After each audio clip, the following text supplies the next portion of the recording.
రే వాసు చెప్పరా. రే అదే CI uncle నేను ఆ అమ్మాయి దొరికిన చెరువు దగ్గరికి వచ్చాం. నువ్వు వెంటనే బయలుదేరి ఇక్కడికి వచ్చా. ఓకేనా? ఓకే వెంటనే బయలుదేరుతున్నాను. సమీర్, ఈ అమ్మాయి పర్ఫార్మెన్స్ బాగుంది. నేను అర్జెంట్గా పని మీద వెళ్తున్నాను. మిగతా ఫార్మాలిటీస్ అని మీరు ఫినిష్ చేయండి.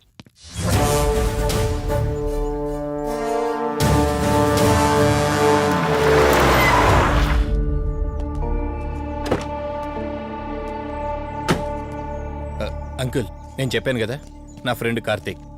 Hello sir. ఇక్కడే కదా నీకు అమ్మాయి దొరికింది? అవును సార్. ఇంత రాత్రి వాళ్ళని ఒక్కడవే ఇక్కడేం చేస్తున్నావు? బేసిక్గా I'm event organiser. Event finish చేసుకుని ఇటు వెళ్తుంటే అంటే ఇక్కడికి వచ్చాక నీ కారు ఆగిపోయిందంటావు? అంకుల్ వీడు నాకు చిన్నప్పటి నుంచి ఫ్రెండ్. వీడి గురించి నాకు బాగా తెలుసు. అలాంటి వ్యక్తి కాదు. కావాలంటే మా డాడీని అడగండి. నువ్వు చెప్పేది కరెక్టే కావచ్చు వాసు. ఈ ఒంటి మీద యూనిఫామ్ ఉందే దేన్ని పూర్తిగా నమ్మదు. ఓ పని చేయండి, రేపు పేపర్లో అమ్మాయి ఫోటో వేయించండి. తన వాళ్ళు ఎవరైనా వస్తారేమో చూద్దాం.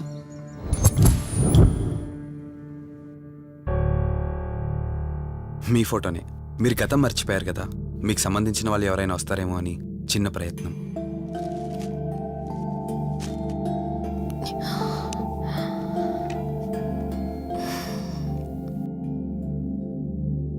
ఒకవేళ ఎవరూ రాకపోతే? అయ్యో అలా అంటారేంటండి, తప్పకుండా వస్తారు.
ఎవరు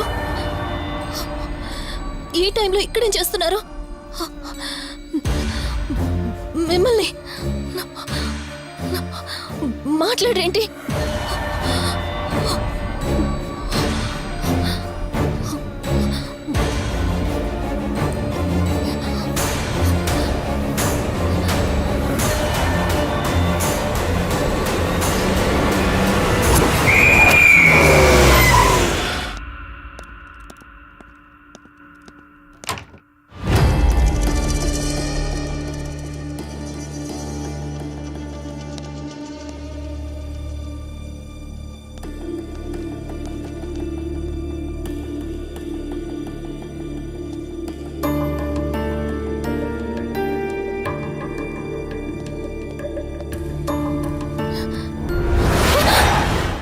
ఏయ్, నేను కార్తీక్ని. ఏం సడన్గా అలా ఉలిక్కి పడ్డారు? భయంగా ఉంది కార్తీక్. ఏదో తెలియని భయం నన్ను వెంటాడుతోంది. కలని తెలిసినా మనసు నమ్మట్లేదు. ఇక్కడే ఉందామంటే ధైర్యం చాలట్లేదు. మర్చిపోయిన గతం కంటే నా ఒంటరితనం నన్ను ఎక్కువ భయపెడుతోంది. నన్ను ఇక్కడి నుంచి వేరే చోటికి తీసుకువెళ్ళగలవా కార్తీక్? భయంగా ఉంది కార్తీక్. మర్చిపోయిన గతం కంటే నా ఒంటరితనం నన్ను ఎక్కువ భయపెడుతోంది. నన్ను ఇక్కడి నుంచి వేరే చోటికి తీసుకువెళ్ళగలవా కార్తీక్? రే, నీకేమైనా పిచ్చా? ఆ అమ్మాయిని ఇంటికి తీసుకెళ్తానంటేవేంటి? ఆ అమ్మాయి ఎక్కడి నుంచి వచ్చిందో ఎవరో కూడా తెలీదు. రేయ్, తను ఎవరు ఏంటని కాదురా. నువ్వైతే డాక్టర్గా తనని ట్రీట్ చేసి డిశ్చార్జ్ చేస్తావు. ఆ తర్వాత తను ఎక్కడికి వెళ్తుంది? ఇప్పటికే పేపర్లో యాడ్ ఇచ్చి చాలా రోజులు అవుతోంది. వాళ్ళ బంధువులంటూ ఇప్పటికొచ్చి ఒక్కరు రాలేదు. నువ్వు కూడా బంధువు కాదు కదరా, అనవసరంగా రిస్క్ తీసుకోకు. చూడు, నేను సిఐతో మాట్లాడతాను. రేపే అమ్మాయిని స్వచ్ఛంద సంస్థలోనే జాయిన్ చేస్తారు. ఆ తర్వాత ఏం చేయాలన్నది కూడా వాళ్ళే ఆలోచిస్తారు. ఇందాక నువ్వు అడిగావే బంధువా అని. హెల్ప్ చేయడానికి ఎటువంటి బంధం అవసరం లేదురా. ఆ రోజు ఆ అమ్మాయి నా చేయి పట్టుకున్నప్పుడు కొన్ని వందల ప్రశ్నలు పుట్టేరా. కానీ ఎప్పుడైతే ఆ అమ్మాయి కళ్ళలోకి చూశానో ఆ ప్రశ్నలన్నీ మాయమైపోయాయి. ఇలాంటి పరిస్థితుల్లో అమ్మాయిని ఒంటరిగా వదిలేసి చేతులు దులుపుకోవడం నాకు ఇష్టం లేదురా. రే, ఫ్రెండ్గా చేయగలిగితే నాకు హెల్ప్ చేయి. ఆ సీఏతో మాట్లాడి ఎటువంటి ప్రాబ్లం రాకుండా చూసుకో.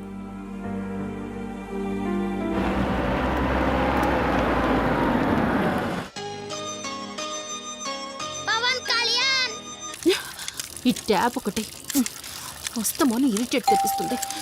వస్తున్నాను.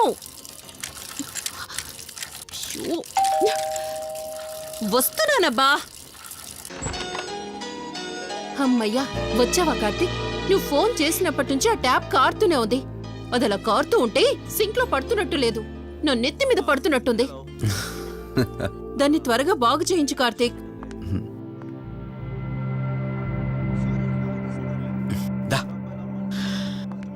నేను చెప్తూ ఉంటానే, తనే మా వదిన. అనే ఎప్పుడు ఫుల్ బిజీగా టూర్స్ తిరుగుతుంటాడు. కానీ మా వదిన మాత్రం నన్ను సొంత కొడుకులా చూసుకుంటుంది. ఇంతకీ ఈ అమ్మాయి చెప్పలేదు కదా, తను నా ఫ్రెండ్. హాస్పిటల్ పని మీద వచ్చింది వదిన. తన పేరు Anyhow, I'm Siddharth Roy.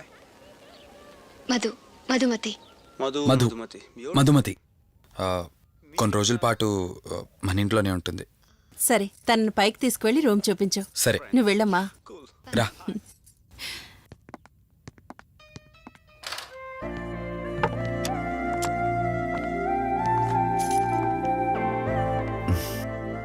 ఇదే నీ గది. ఎదురుకుండా ఉంది, అది నా బెడ్రూమ్. నీకు ఎటువంటి అవసరం వచ్చినా నన్ను అడగచ్చు. నీకు ఎటువంటి ఇబ్బంది ఉండదు. నాకు భయంగా ఉందని ఒక్క మాట చెప్పగానే ఏమీ ఆలోచించకుండా ఇంటికి తీసుకొచ్చారు. నా గురించి ఏమీ తెలియకుండానే ఎంతెందుకు చేస్తున్నారు? నాకు తెలిసిందల్లా ఒకటే, నేను చేస్తున్న పని నాకు కరెక్ట్ అనిపించింది, అందుకే చేస్తున్నాను. నేను కళ్ళు తెరిచిన తర్వాత చూసిన ప్రతి ఒక్కరూ మంచిగానే కనిపిస్తున్నారు. కానీ కార్తీక్ని చూసినప్పుడల్లా ఎన్నో సంవత్సరాల నుండి మా మధ్య అనుబంధం ఉన్నట్లు అనిపిస్తోంది. తన మాటలు వింటుంటే నాలో ఏదో తెలియని చిన్న ఆనందం కలుగుతోంది.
కార్తీక్! కార్తీక్, ప్లీజ్!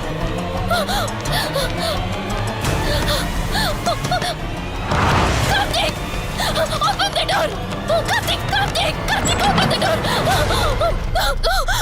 మధు మధు ఏమైంది మధు? అటు చూడు! మధు ఏమైంది మధు? అటు రిలాక్స్. చూడు! చూశాను, అక్కడేం లేదు. కావాలంటే నువ్వు చూడు. మళ్ళీ చూడు! మధు నేను చూశాను, కావాలంటే నువ్వు చూడు. మధు చూడు మధు, ప్లీజ్, అక్కడేం లేదు. ఒకసారి చూడు. చెప్పాను అక్కడేం లేదని. నువ్వెందుకు కంగారు పడుతున్నావు? అయినా అసలు ఈ టైంలో బయటికి ఎవరు వెళ్ళమన్నారు? అది బయట ఏదో తలుపు కొట్టిన శబ్దం వినిపిస్తే. మధు, సరే నీకేదో శబ్దం వినిపించింది, అయినా నీకేదో డౌట్ ఉంటే నన్ను పిలిచి ఉండాల్సింది. అసలు ఒక్కదానిపై బయటికి ఎందుకు వెళ్ళావు? సర్లే, ఇక్కడ నుంచి ఏమైనా ప్రాబ్లం ఉంటే నాతో చెప్పు, సరేనా? Cool, everything will be all right. పద వెళ్దాం.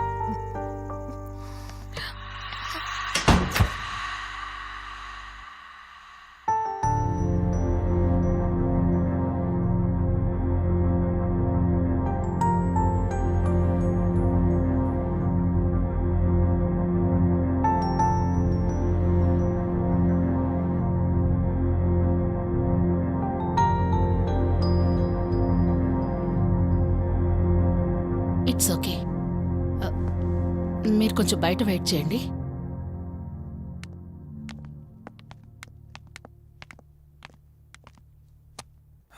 ఎలా ఉంది డాక్టర్? టెస్ట్లన్నీ చేశాను. Mental status, calcium levels and liver troubling, ఎందులోనూ ఎలాంటి ప్రాబ్లం అయితే కనపడలేదు. రిపోర్ట్స్ అన్నీ నార్మల్గానే ఉన్నాయి. మరి ఎందుకు భయపడుతున్నట్టు డాక్టర్? అదే నాకు అర్థం కావడం లేదు. లాస్ ఆఫ్ మెమరీ పేషెంట్స్ని చాలా మందిని చూశాను, బట్ షీఈస్ డిఫరెంట్.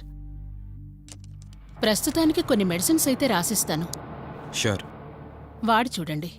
డెవలప్మెంట్ ఉంటే ఓకే, లేదంటే ఫర్దర్ ట్రీట్మెంట్ ఏంటన్నది తర్వాత ఆలోచిద్దాం. Okay doctor. Thank you doctor. Okay. వదినా, బయలుదేరుదామా? చెప్పరా వాసు. రేయ్, అర్జెంటుగా బయలుదేరి నా హాస్పిటల్కి రా. ఏరా, ఎనీథింగ్ సీరియస్? అలాంటిదేం లేదు, నువ్వు ముందు బయలుదేరా. సరేరా, వస్తున్నాను. వదినా, మీరు తనని ఇంటికి తీసుకెళ్ళండి, నేను వెళ్ళి వాసన కలిసేసి వస్తాను. సరే. ఎరా ఫోను నువ్వు. ఏంటి, నన్ను చూడగానే ఫేస్లో ఎక్స్ప్రెషన్ చేంజ్ అయింది? కొత్త కాపురం ఎలా ఉంది?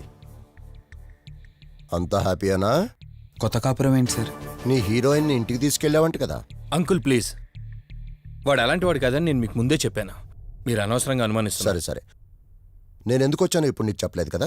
ఆ అమ్మాయి డీటెయిల్స్ అన్ని స్టేషన్స్కి ఫార్వర్డ్ చేశాను. కేసు ఫైల్ చేసి 5 days అవుతున్నా ఇంతవరకు తన సంబంధికులు ఎవరూ బయటకు రాలేదు. సరే చూద్దాం, వెళ్ళొస్తాను. ఇంకో 5 days వెయిట్ చేస్తా, తర్వాత నీతోనే స్టార్ట్ చేస్తా ఎంక్వైరీ.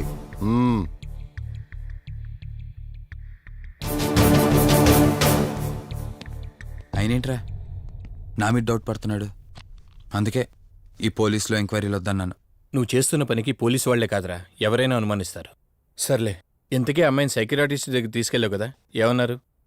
ఏం లేదురా, అంత నార్మల్గానే ఉందన్నారు. టాబ్లెట్స్ రాసిచ్చారు, వాడమన్నారు.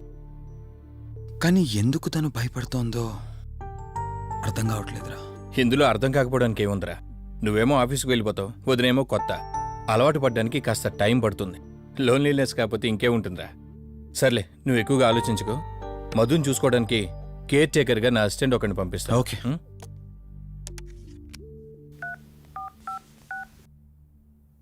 Zakat.